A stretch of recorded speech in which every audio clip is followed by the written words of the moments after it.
We live in a very connected but disconnected world.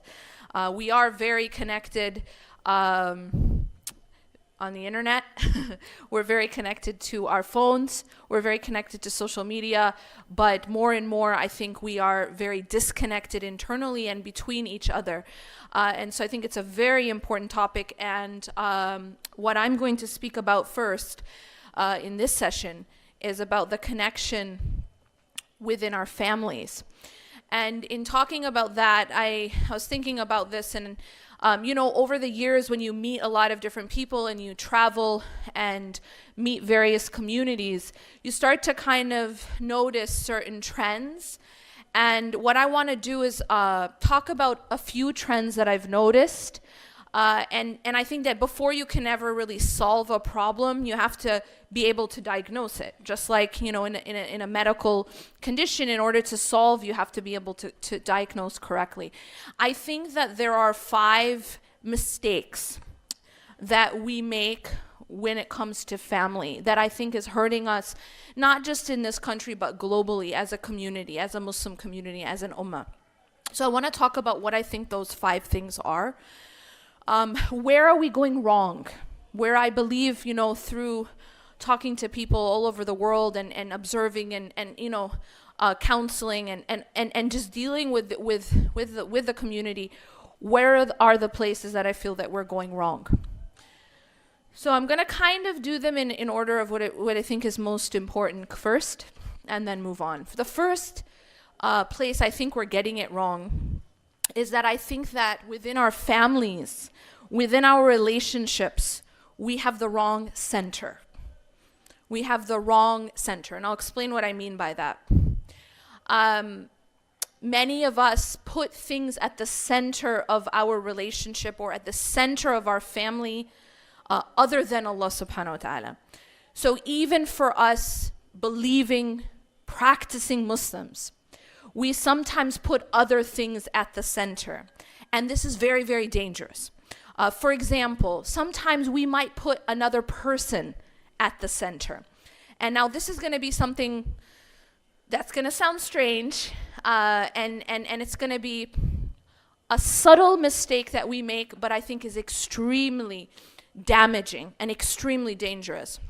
One of the things that we do, especially as parents and specifically as mothers, is that we sometimes put our children at the center.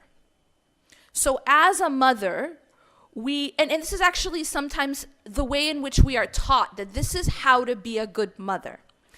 And what it is that many of us take our children, and a lot of times it's specifically our sons, let's be honest, and we put that child, that son, at the center of our existence, and we do what I call tawaf around him.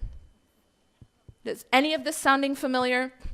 What does that mean practically? It means that Allah subhanahu wa ta'ala is no longer at the center. And this is subtle, right? You're never going to say, I worship my son, right? If I ask you, do you worship your son? Is anyone going to raise their hand? Who worships their son in this room? No one's going to raise their hand. But what does it really mean to put something other than Allah at the center? I think that the problem we're doing is that we don't have a balance in how we raise our children. And sometimes it becomes very easy, especially with the love and mercy that a mother has for her child, to put the child at the center and do tawaf. So what happens is the mother is now encouraged too. And of course this is rewarded. This is rewarded by society, by culture, that the woman should now live and sleep and wake and eat and not eat around her son or her child, but specifically the son. And a woman's actually the mother is expected to put aside everything else. You're a mother now, right? And it even takes the role, or it even takes the place of even her role as a wife sometimes. It's like when you first get married, right? And when it's just you and your husband, sometimes you put the husband at the center and you do tawaf around him. But that's until you get a child, right? And then once you get a child, then the child goes at the center. And now even the rights of the husband get put to the side because your center is now your child. Your center is specifically your son.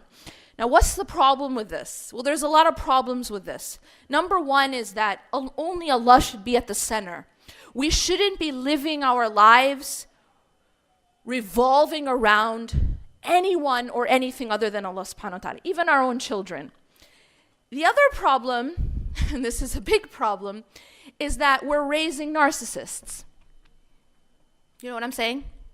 I'm saying that we're raising children, specifically men, who then expect that the world actually is supposed to revolve around them. Why? Because their mama revolved around them.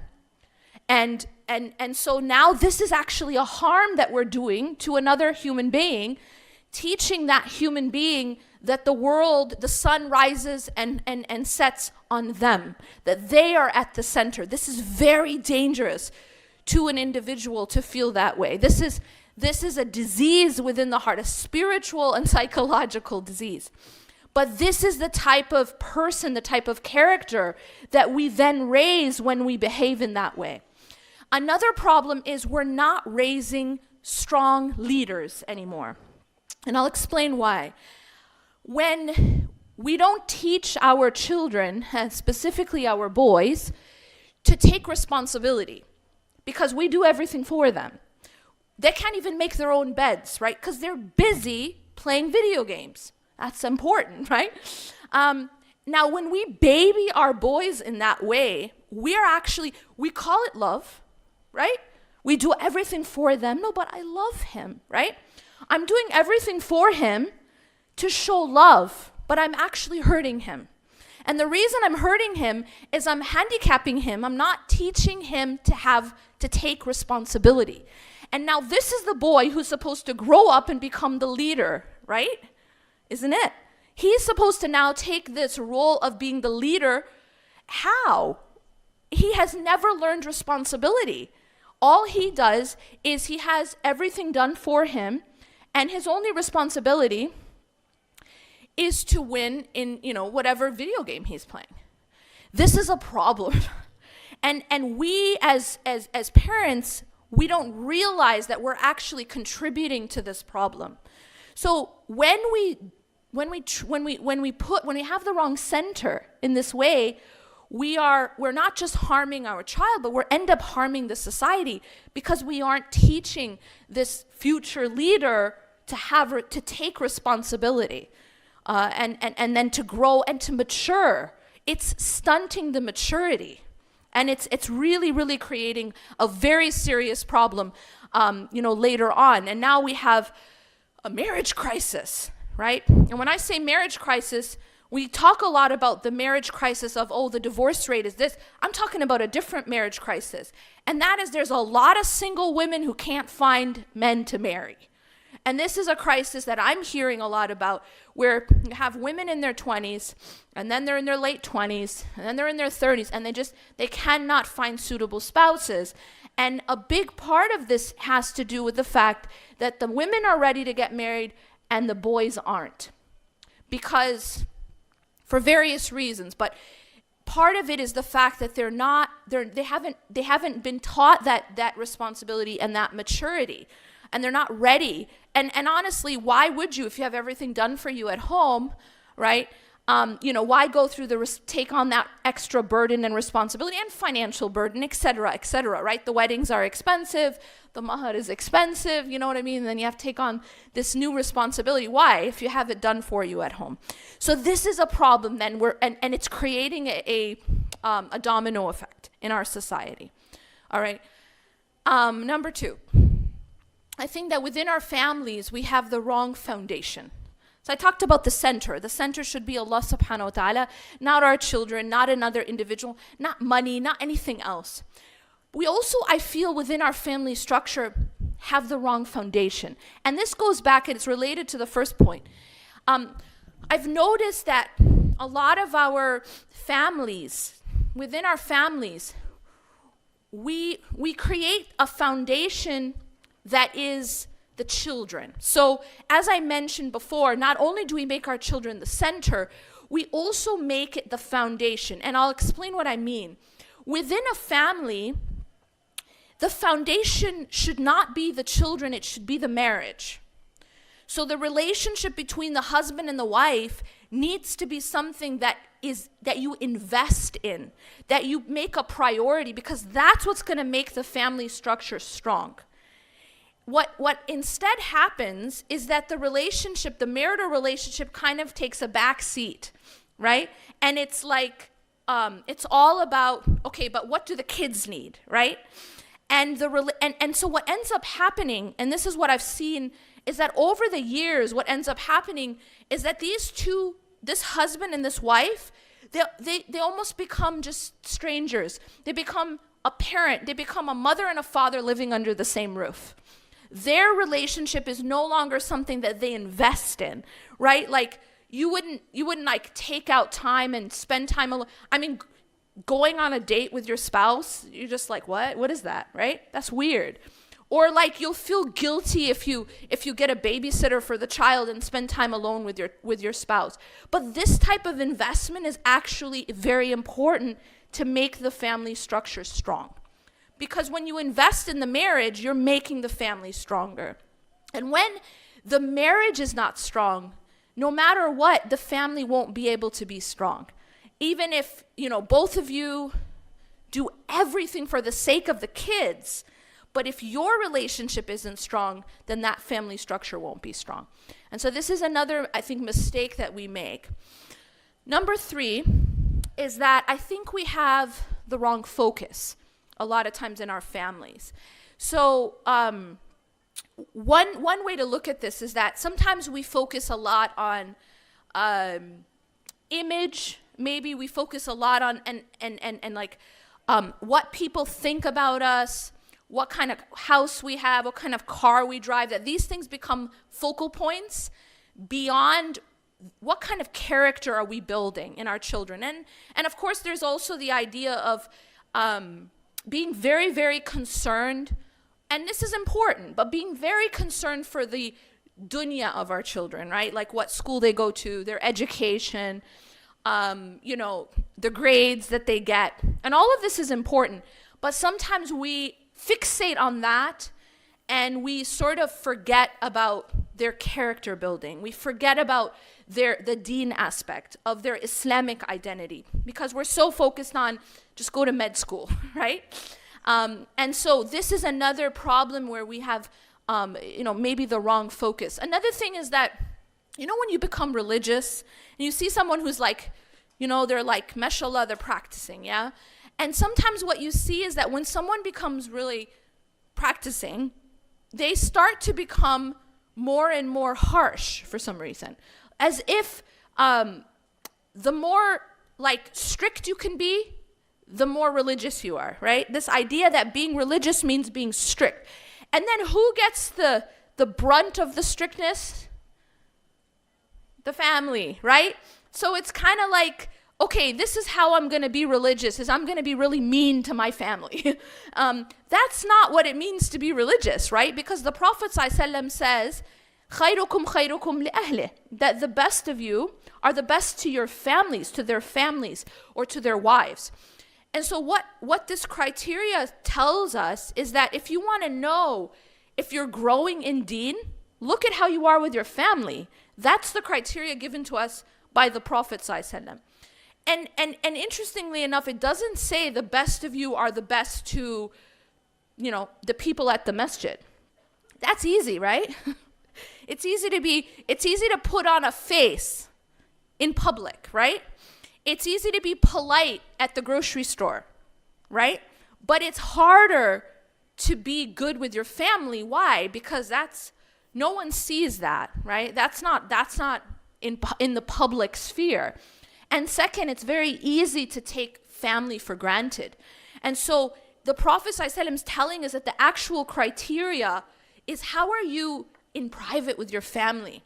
And so the best of you are the ones who are the best with their families, not just the ones who are best in public. And sometimes I think we have this wrong focus where we might be really, really nice with everyone outside.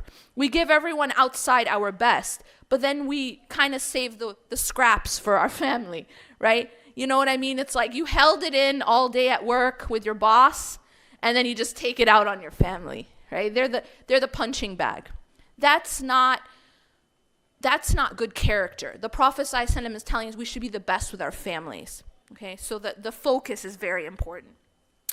And then number 4 is I think that we don't have good crisis management when it comes to issues within our family. One of the trends I've noticed is that people wait way too long to get help when they have problems. So whether those problems are marital or family problems, we kind of wait until it's dead and then talk about resurrecting it. And that's a problem, right? Can you imagine, like a doctor who waits until his or her patient is dead and then starts treating the patient, right? That's what we do with our families. That's what we do with our marriages. It's like, no, everything's fine. Everything's fine, right? We're just put on a face, and we don't actually try to solve the problem. We don't seek help until it's very, very late. And unfortunately, when you seek counseling so late in the game, it's a lot less effective. So just the fact that we don't ask for help, we don't seek a solution early on, that's very problematic. And part of that is, of course, the stigma, which we have to erase that. Because we have to invest in our marriages, and if there's a problem or if there's a problem in our family, we should seek help for that to try to rectify it early on before it gets to a point where it's just so deep and there's so much history and resentment that it just becomes very, very difficult to resurrect. Another issue when it comes to crisis management is that I feel like we sit too long in bad situations, all right? We sit too long in bad situations. And I've seen this over and over and over. I have people who contact me. I just got married. It's been a few months, and I found out that my husband is extremely abusive, right? So early on, she finds out her husband's abusive. So what does she do? Well, most of the time, people just sit, and they sit, and they sit, and they sit, and they don't do anything about it. And then what ends up happening, of course, is then they get pregnant. So now they have to sit for the kids. And then 20 years later, and I know cases like this, 20 years later, they finally get out of that abusive situation after this individual has not just abused her, but all of her children, and now her children are suicidal. So do you understand what's happening here? Is that we're sitting in bad situations passively, not doing anything, and then we're taking way too long to rectify or to change these situations, to get out of bad situations. And that's extremely harmful. So, I had one sister, she contacted me and she said, I found out this guy is abusive. He does this, he does this, he does this. Okay, sister, at this point, you don't have kids. This is the point where you have to get out of this bad situation. She didn't. She sat. A few months later, I got another message from her. Guess what she says? I'm pregnant now. Can I get an abortion? So the idea is that this habit that we have to just be passive is very harmful. We have to be able to take action when action is needed. The Prophet ﷺ said that if you see something wrong, you try to change it with your hand. We are a people of action. We are a deen of action. We are not passive. We don't turn the other cheek when we see abuse or when we see something wrong. We have to be more active and not be afraid to take action, decisive action, and not put it off and not be passive. So the Prophet ﷺ said, if you see something wrong, change it with your hand. And if you cannot, then change it with your tongue. And if you cannot, then at least hate it in your heart. And this is the weakest of faith. By the earth, him and his home, as it literally is what the Quran says. And so we know that this is a destructive path to take credit. Now, this is something we tend to do, unfortunately, with our children. If you have a child who is righteous, that is a gift from Allah subhanahu wa ta'ala. And be grateful for it. Don't be ungrateful by taking credit for it, right? It's not because you're just more amazing than Nuh alayhi salam, because you aren't, right? Nuh alayhi salam, his son didn't believe. He was not among the believers, and that's not because he was an inferior parent, right? Allah subhanahu wa ta'ala tests us in different ways, and Allah subhanahu wa ta'ala gives his gifts as he sees fit. Now the question becomes, well then, what's my role? Why should I do anything if it's not on me? And the answer is, it's part of your worship. As a parent, it is your responsibility to teach your children. It is your responsibility to set an example for your children. It is your responsibility to do everything in your power. However, the result doesn't come from you. The result comes from Allah subhanahu wa ta'ala. So guidance is not in my hands, it's not in your hands. It's in Allah subhanahu wa ta'ala's hands. He is the one who guides. إِنَّكَ لَا تَهْدِي مَنْ أَحْبَبْتَ وَلَكِنَّ اللَّهَ يَهْدِي مَنْ يَشَاءُ. That you don't guide whom you love, Allah guides whom He wills. So this is something very, very important to remember in our families. If you have a successful marriage, may Allah continue to bless you. If you have successful children, may Allah continue to bless you and to bless them. But always give gratitude to Allah subhanahu wa ta'ala. Don't fall into the trap of Qarun, of thinking it's because I'm awesome. And by the way, that person doesn't have a successful marriage because they're just not as awesome as me, right? This type of judgment and looking down on others is something that we really have to stop.